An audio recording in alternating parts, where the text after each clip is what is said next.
Welcome back to Axis and Arc, the MEA Institute podcast where we unpack the ideas shaping Africa and the Middle East through youth-driven dialogue. Today's episode comes to you from the University of Cambridge, where Sara Feletto once again moderates a powerful conversation on youth leadership and Africa's future. We're joined by Dr. Marina Ikodos, Senior Lecturer in Sustainability and Business Ethics at Holloway University of London, whose research reframes Africa not through crisis narratives, but through opportunity, youth mobility, regional integration, and the promise of the AFCFTA. We're also joined by Rayan Hamila, Executive Vice President for Strategy and Operations Delivery at the MEA Institute, who expands on these themes from a youth and strategy perspective. Let's step into the discussion. Here with us tonight, Dr. Marina Ikodos. She's a senior lecturer in sustainability and business ethics at Holloway University of London. And her research spans many areas. I have tried to remember a few, but it goes from social sciences to tourism management to medicine. And her recent work has focused on the role of Gen Z in the African continent and the African continental free trade area, as well as reforming the tourism practice to move past colonial legacies, all topics that are very important for our discussion here today. Dr. Ikodos, thank you for being with us today.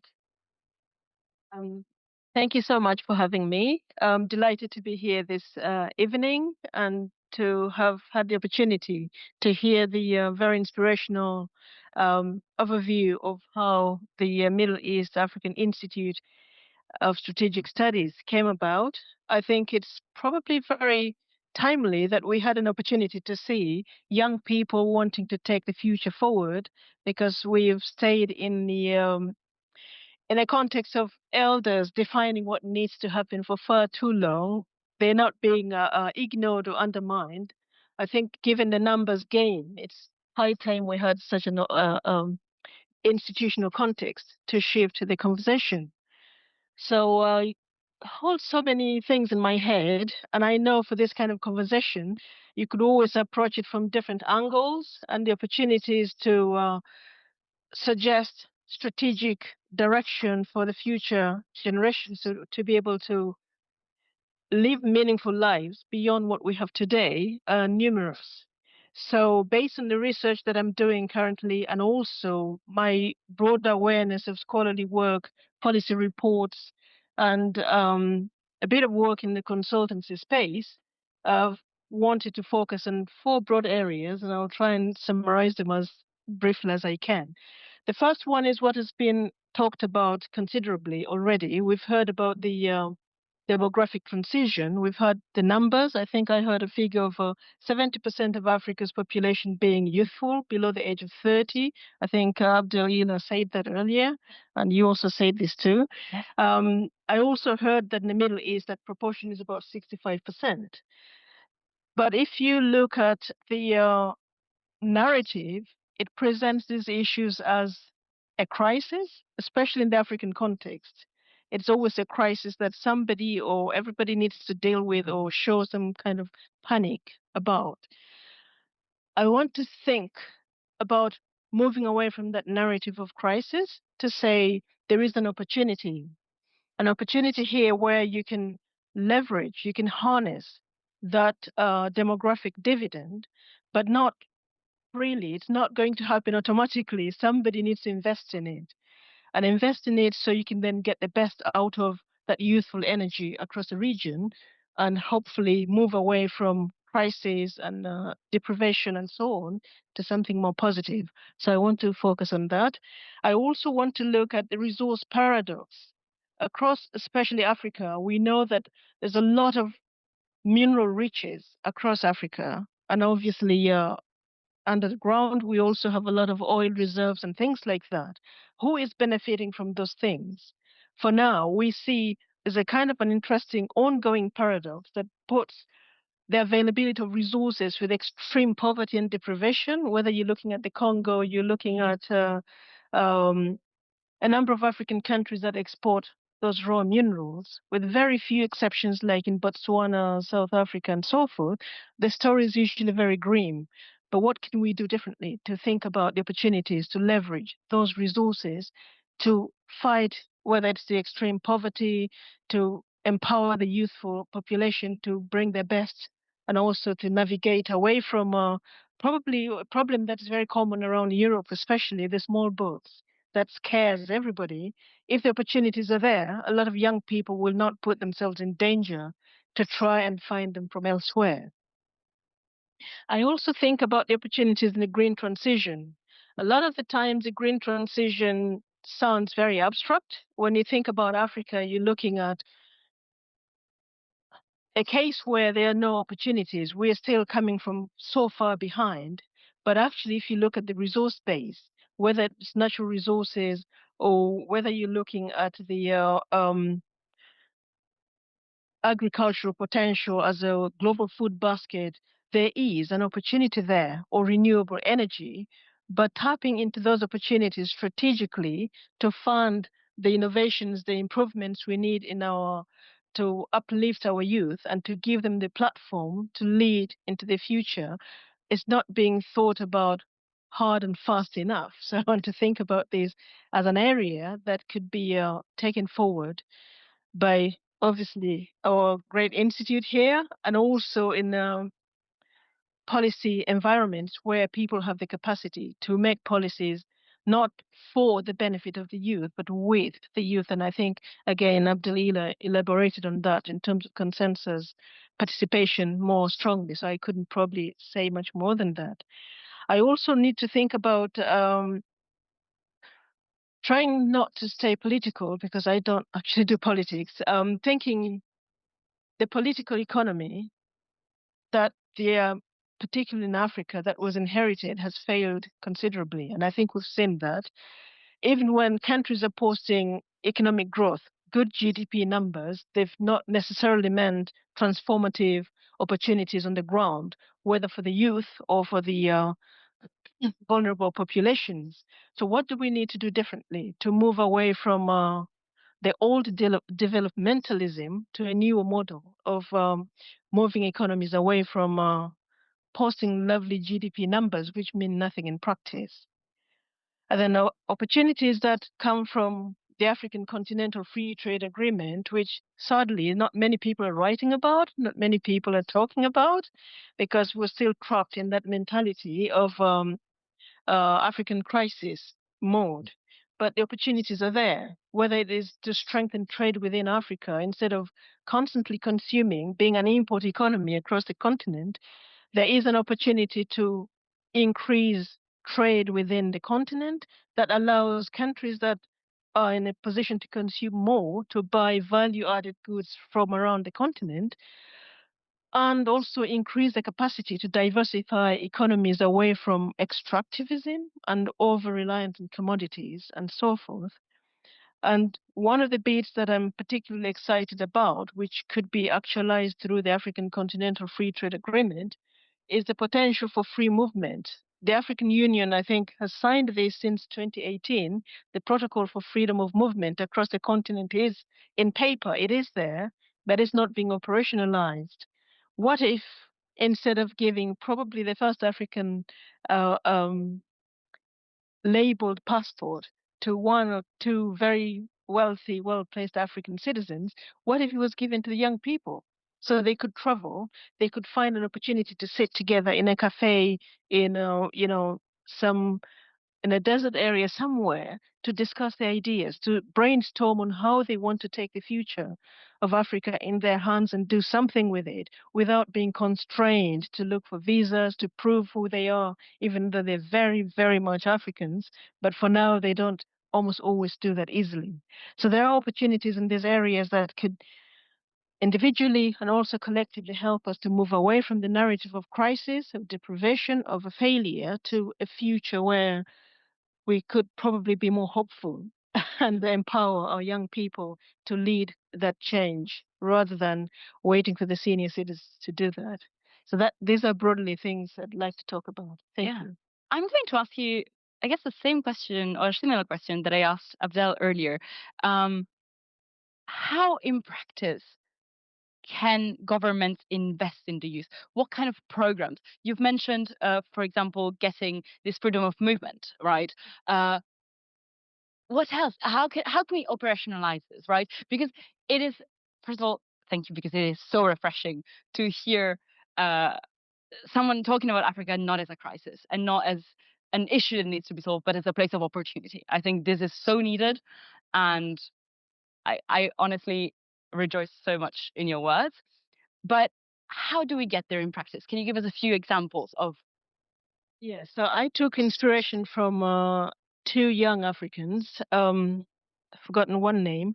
One person called Zalati, Moroccan, who took the trouble to travel across every African country several years ago, and I think he's made a film which I'm sure is accessible via YouTube.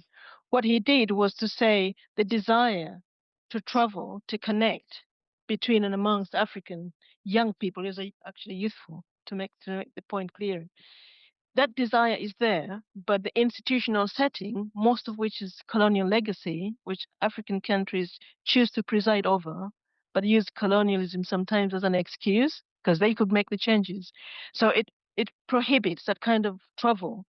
And so they then have to deal with kind of proving why they need to do that.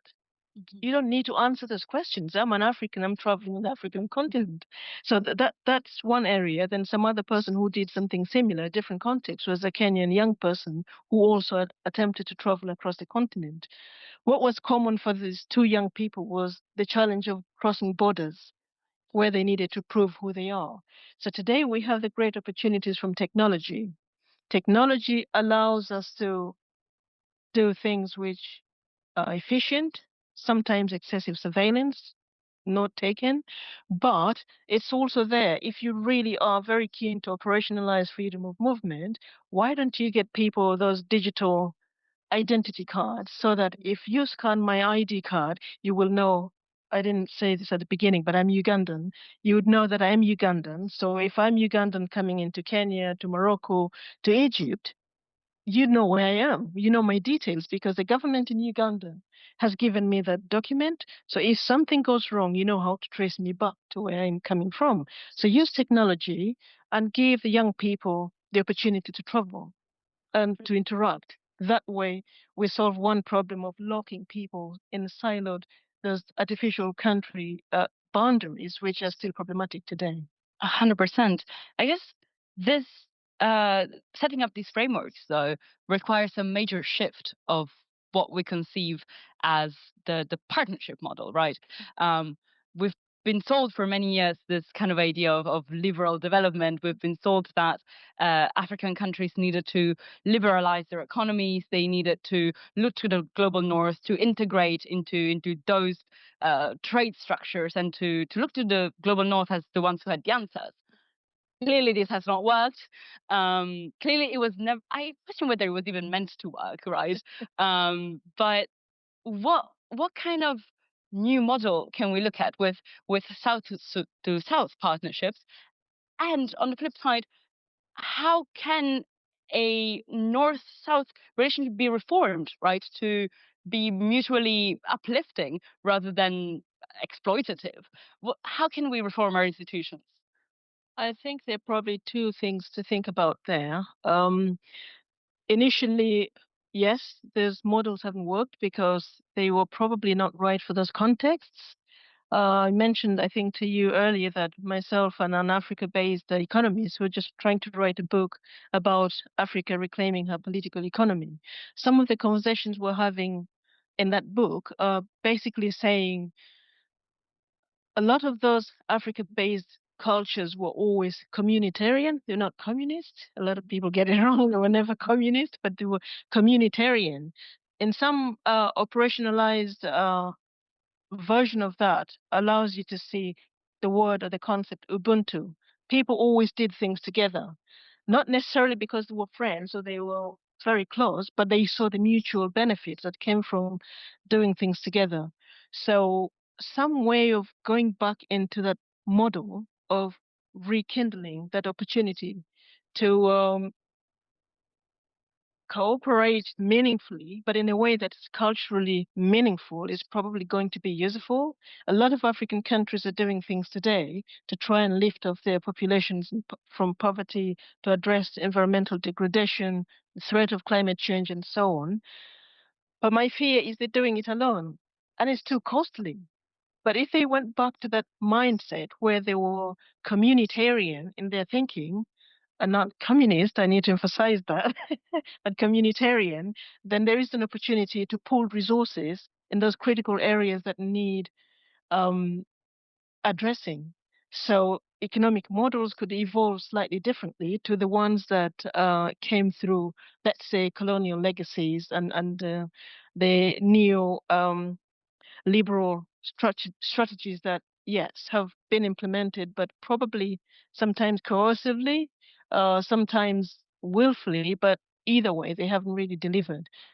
And for those of you who are looking for some scholarly arguments around this beyond what I've just mentioned, two interesting thought-provoking books. I think a very recent one by economist Paul Collier, writing about the billion bottom. Is a very interesting, thought-provoking ideas about how economies have struggled to support the vulnerable, and also in the context like in Africa where these models have failed. You can read that and enrich your intellectual arguments from there. But also, if you want to go back in time, Dambisa Moyo has written this book about dead aid, which I think is very thought-provoking, looking at the limitations of that model.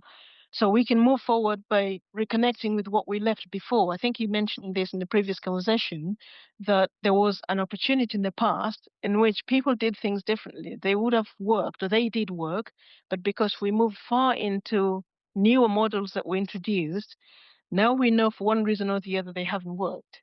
So it's time to probably look back and see you cannot recover everything, but there's an opportunity to find things in the past, pre-colonial periods, that could actually be useful. And to me, culture is one of those important areas.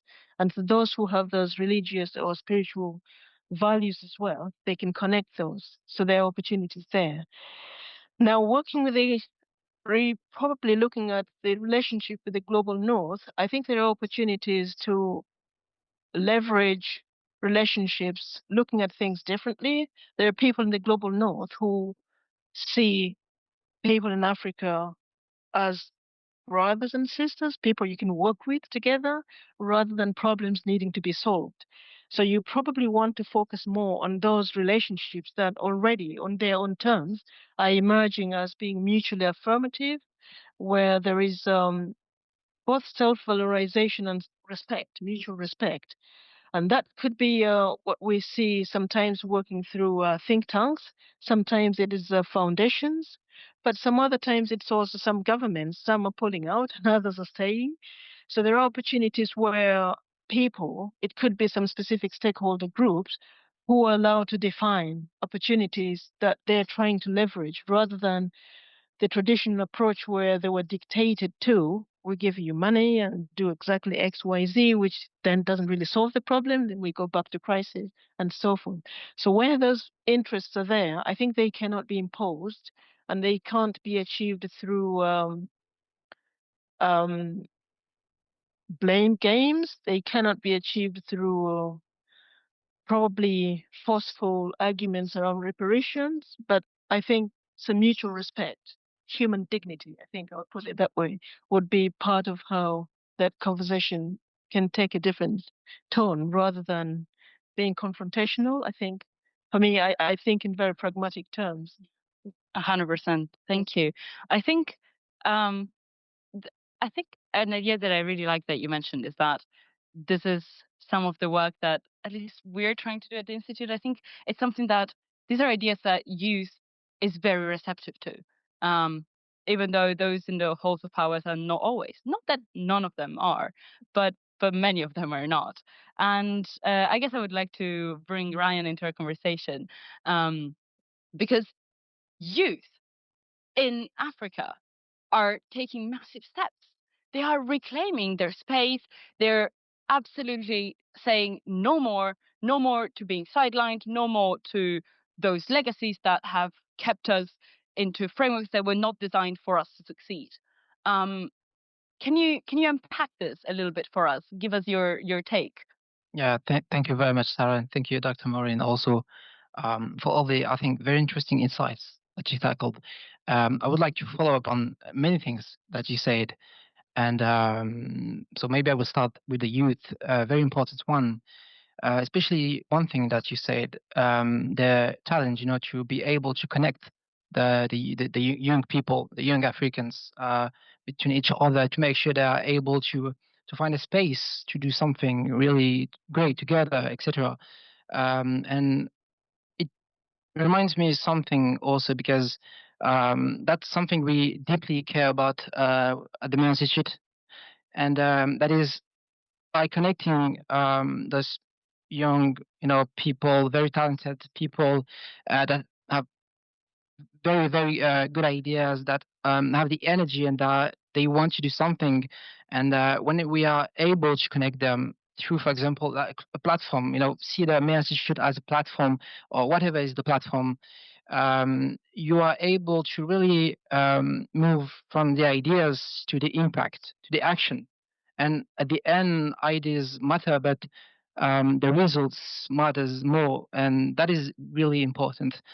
Um, also concerning the youth element, you mentioned the variable of the demographic dividend, very important. We said it many times, and I will reiterate it. Like in post-Sub-Saharan Africa, it's like 70% of the population that is under 30, and like the continent is the youth, everyone. And if you are capable, I think, in my opinion, to really catalyze this energy, this people, you will be able to do something great. And that's the idea. I think that's what the African countries want to do, and that's maybe one goal also of the African Union. But we still have to find, I think, the concrete ways to do it. And maybe to follow up on the question of you mentioned the importance to be able to move around Africa freely.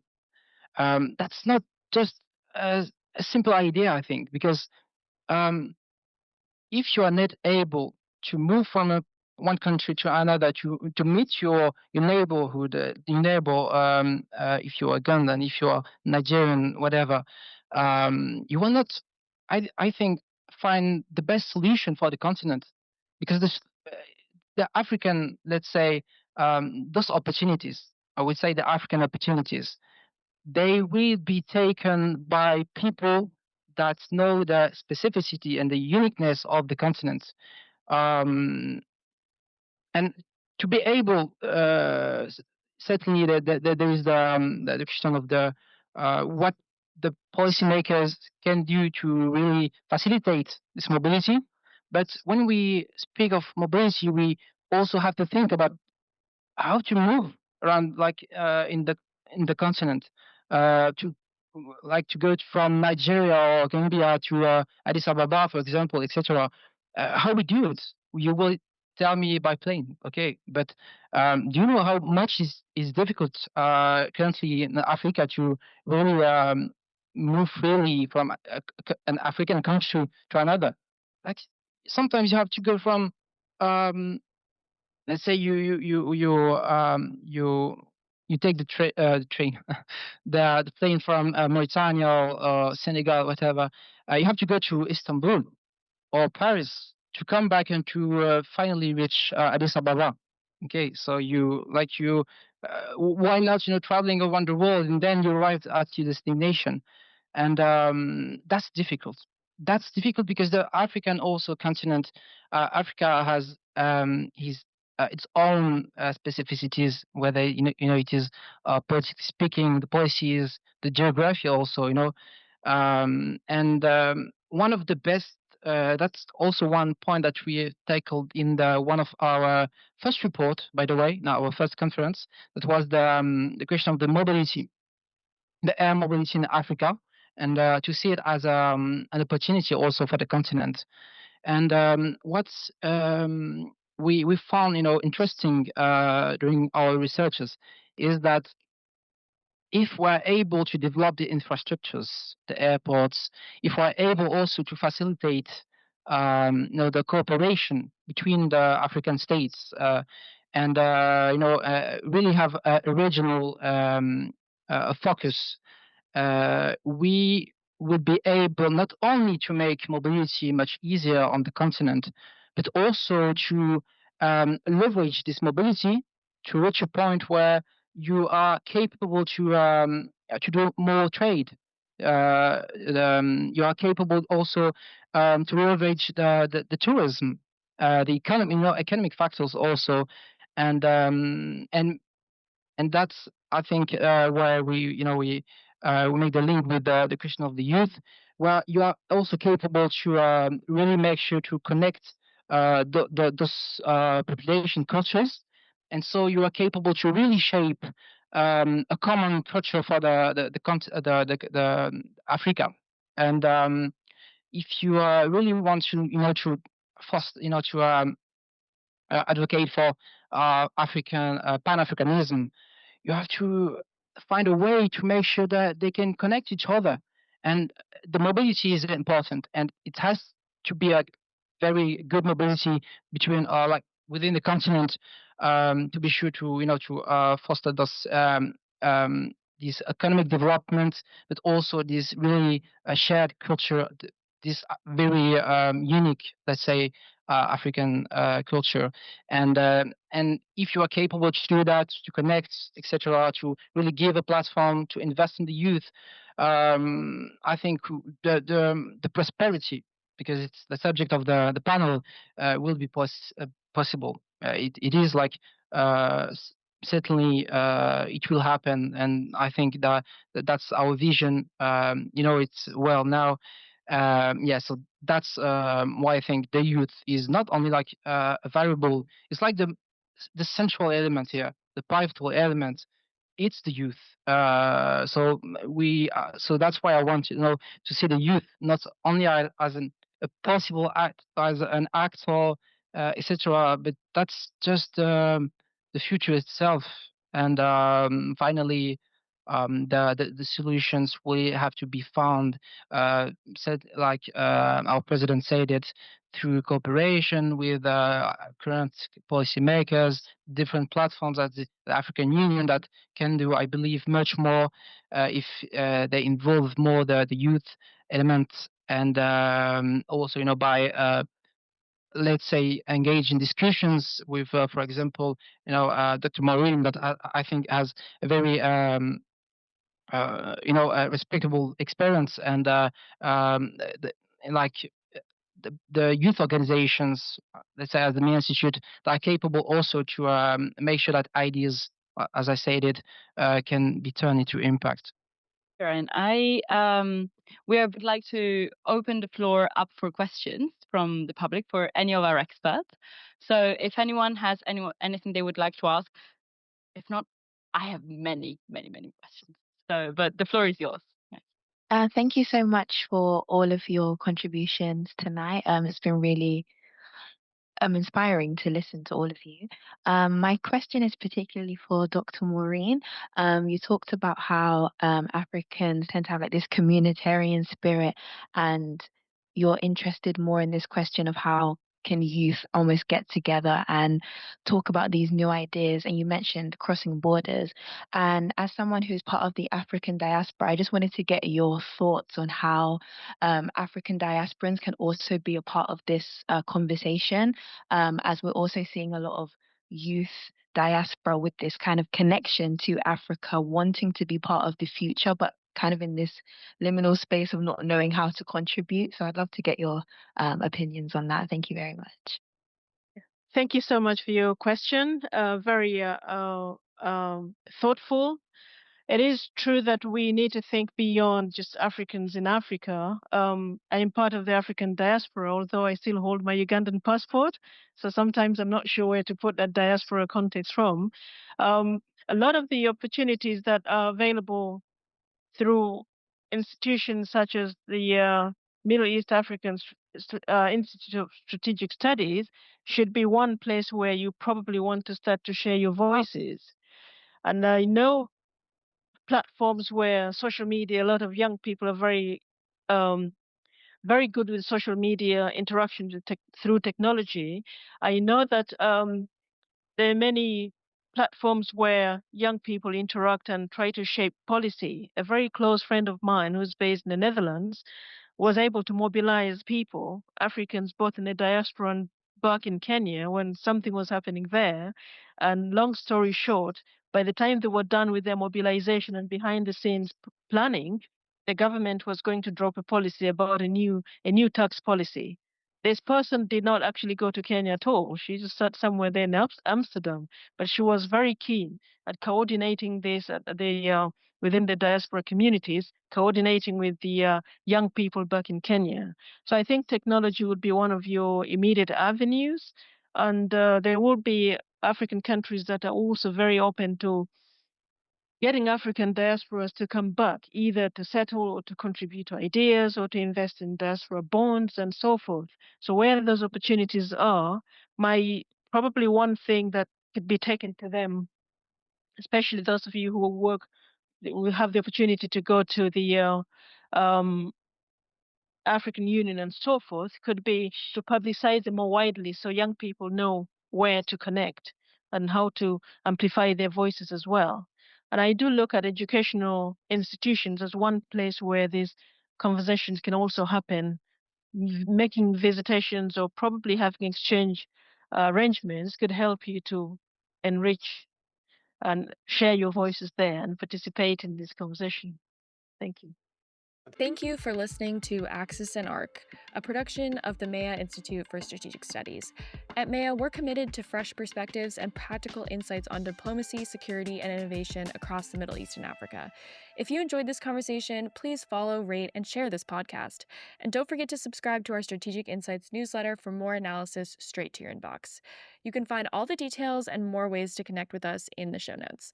Until next time, stay informed, stay engaged.